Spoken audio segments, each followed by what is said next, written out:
Hey folks, this is Brian again with you. It's been quite a long time since I've done a gun review on my channel, and this is going to be a little bit hurried, but I wanted to get it out as soon as possible because I've been waiting 9 months to get a certain pistol, and here it is. The Palmetto State Armory Dagger 9. It's their 9mm Glock copy, if you will. I haven't shot it yet. I'm going to do that soon and do a review on the shooting aspects of it and the accuracy and that sort of thing, which I haven't tried yet. I did have an unfortunate experience, though, with customer service as it pertains to getting this, and I'll explain that in a minute. But as many of you are aware, this gun was talked a lot about at the 2020 SHOT Show pre-COVID, and there was a lot of build-up to it, and it was supposed to be released in September of 2020, which it was. But as many of you are aware, if you're watching this, the site crashed. I was one of the few that actually got my credit card transaction through and approved before the site crashed, and then all the available daggers that they had ready to go or supposedly ready to go were not available to anyone else, and it got a lot of people really, really upset. So I've been waiting 9 months for this, and I'll talk about that a little bit later. But I'm going to do an initial review on this.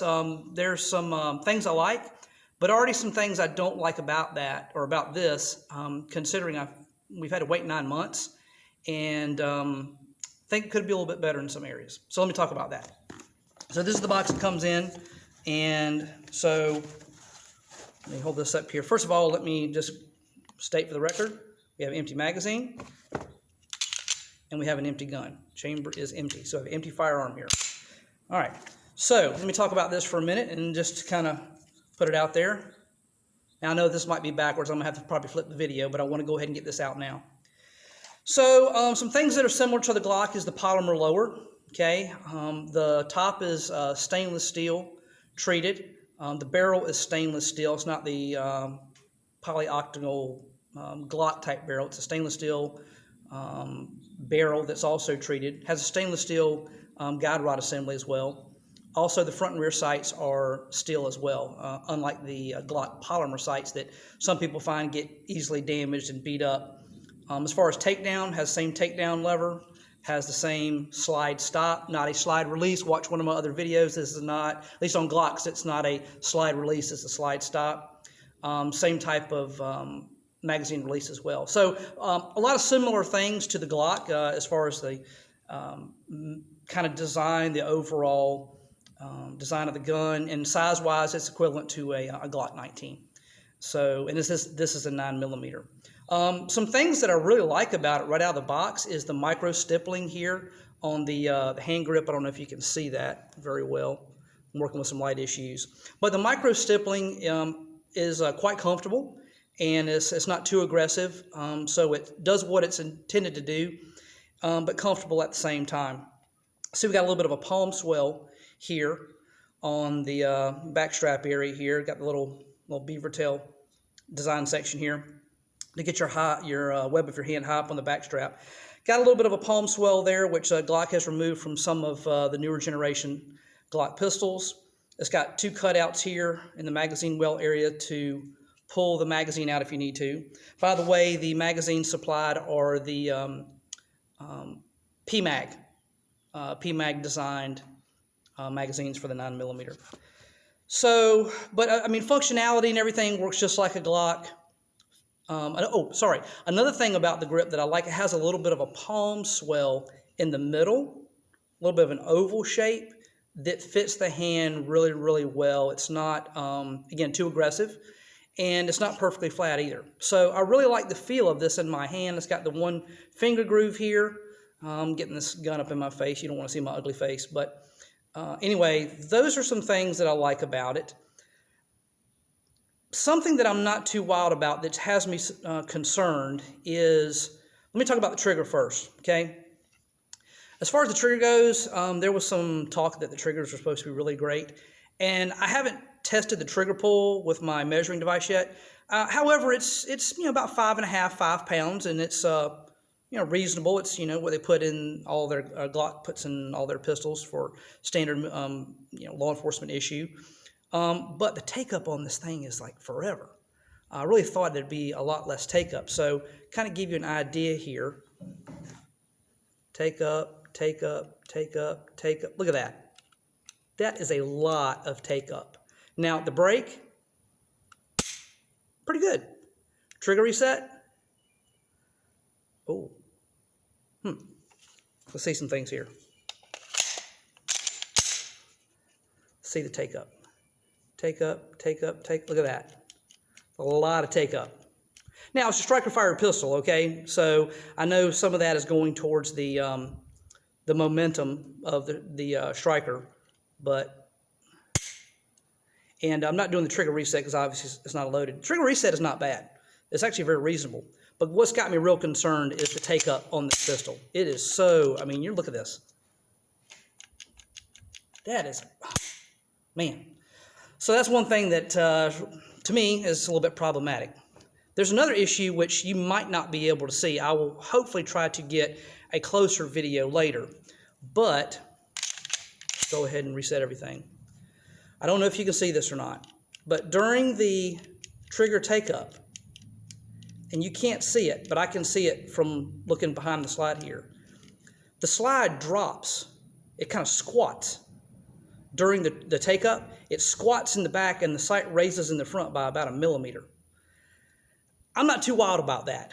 To me, there is a lot of excessive play in the slide, even when I have it in a vise to keep it perfectly still and just manipulating the trigger. And also too, it torques.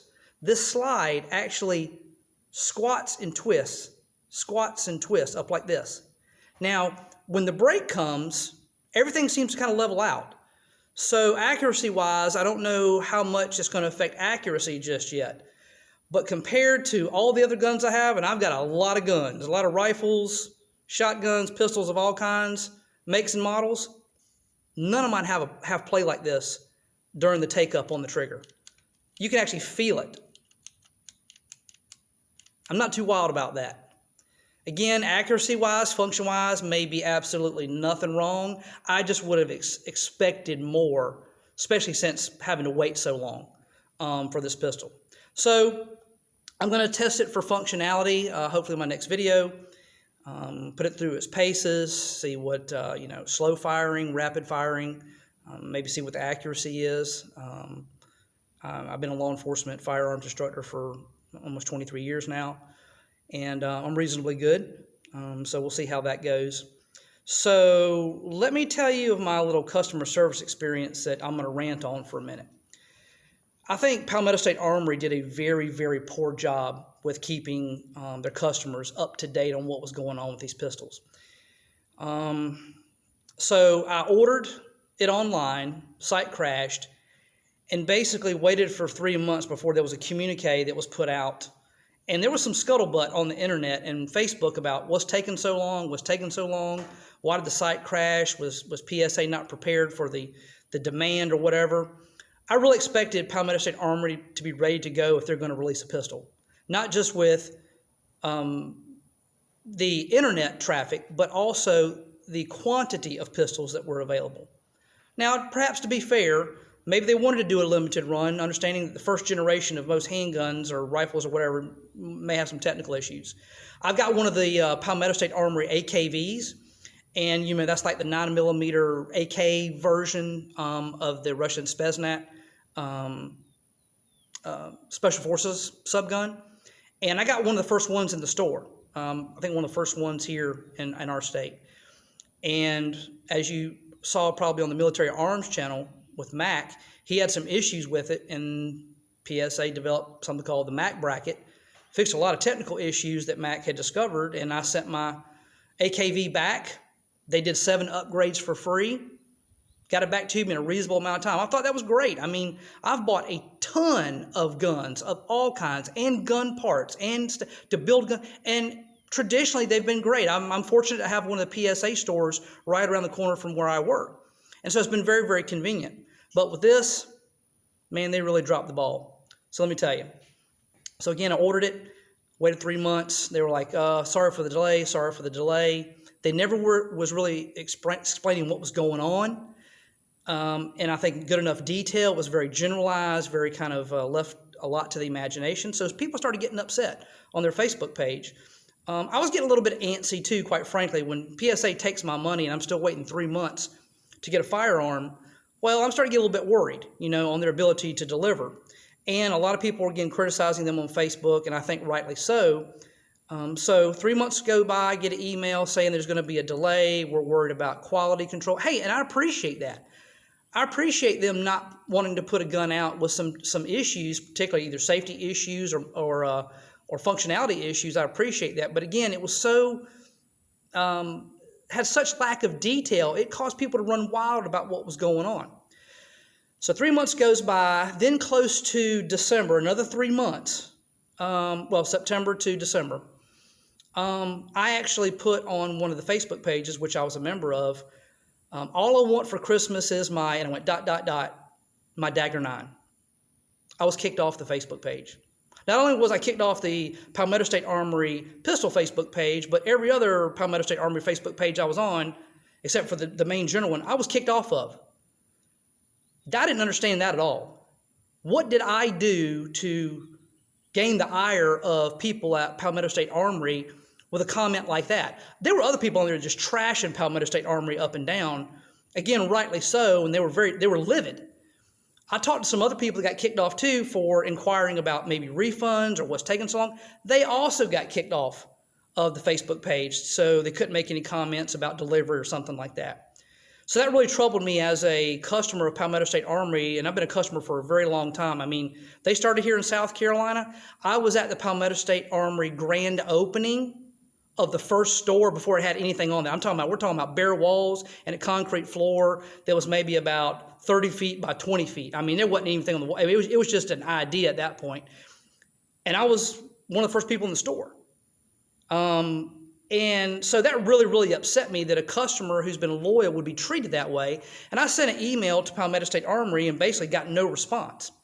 So I tried to get people with a bigger Facebook footprint than me, like Mac from Military Arms Channel, Iraq Veteran 8888, Suits 00, and the Gun Collective. I sent them emails. Now, whether they ever got them or not, but I used the emails that were available on YouTube and for their commercial purposes and sent them and told them of my experience, hoping that somebody out there would address this issue, that this customer service has been really, really poor. So about every 3 months, I would get an update that, it's going to be another 3 months. It's going to be another 3 months. We're waiting on this. We're waiting on that. But never, why? What's taking so long? Was it supply? Was it quality control? Whatever. It was just so generalized. Now, let me tell you what Palmetto State Armory did. They offered a refund, but I told them, I said, no, I'm going to get the gun that I paid for. I'm going to wait y'all out. So what they offered was a stripped AR-15 lower as a compensation. And I took it. Wait another 3 months. Then the next thing was, well, since you're having to wait more, how would you like a threaded barrel than the standard barrel? Where I took that compensation too, which, by the way, this didn't come with a threaded barrel. I got another email the other day that said, oh, the threaded barrels are still having some quality control issues. We're waiting for them to pass inspection, and then we'll ship it to you. Man, I don't know what's going on. But anyway, then another 3 months. So 9 months later, I finally get my pistol and then see these issues, which, again, I'm going to be fair. This was a $299 gun without tax. I don't expect a high-speed, low-drag,